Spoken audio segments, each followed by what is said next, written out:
janë të kësaj natyre, janë protesta heterogjene, i përkasin modelit të shumësisë, pa që ka shumë mendime, shumë rryma, po një qëllim për bashkët qytetare që shprehet në kërkesën për dorëheqjen e Ramës dhe për ca kërkesa bazike demokratike.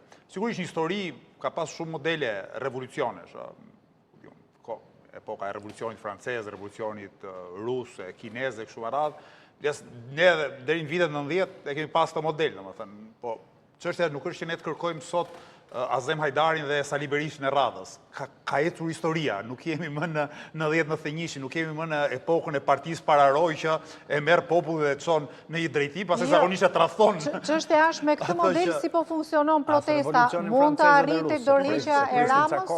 Po, në këtë kuptim, ju duket një nuk e di objektiv i arritshëm? pse kërkohet që protesta të kanalizohet në një parti politike, pra të shndërrohet në parti politike ose identifikohet me ndonjë parti politike. Në rast se e bën atë, sigurisht që do të dobësohet edhe do të kufizohen për masat dhe apeli i saj. Se fundja, protesta është e të gjithëve, po jo. Është i gjithkujt që është aty. Është e gjithkujt me të gjitha idetë e veta që ka, me bukurinë e këtij pluraliteti të madh demokratik. Dhe fakti që Rama nuk e ka dhënë akoma dorëheqje, nuk do të thotë që kjo mënyrë si po funksionon protesta është e gabuara. Sepse nuk kemi Danimarka që me një javë apo dy javë protesta të bjerë qeveria.